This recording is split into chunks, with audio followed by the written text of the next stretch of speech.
500 years ago, legacy forests of the West were shaped by frequent low-severity fire.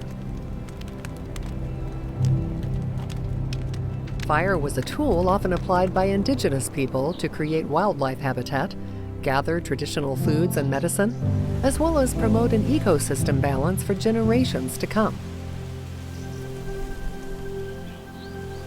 These open pine forests provided abundant game, huckleberries, roots, firewood, and spiritual strength to the people.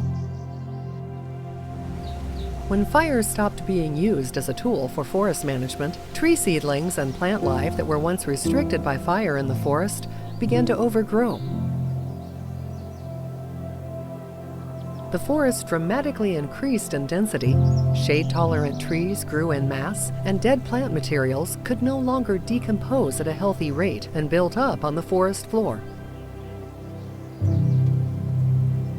Many of these once open stands throughout the West are now in a state of severe fire risk. These overdense forests restrict quality management and limit traditional and cultural uses. Throughout the West, today's forests are burning. Wildfire and forest disease are approaching a point of no return.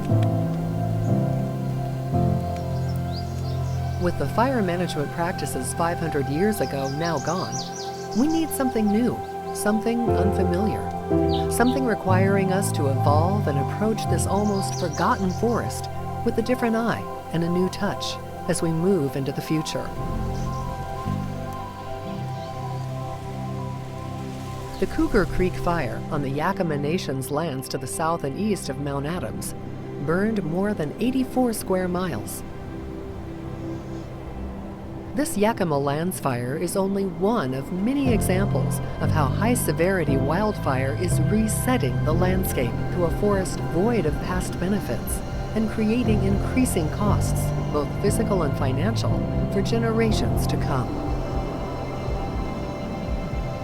To promote resilient forests, we must combine the knowledge from those close to the forest with the resources and technology of today. The models in this video were made from real forests. They were scanned by LiDAR and processed into a single-tree digital landscape by Forest View. We can use technology to simulate wildfires, plan harvesting, and project future conditions. We can read the whole story of a forest, past, present, and future.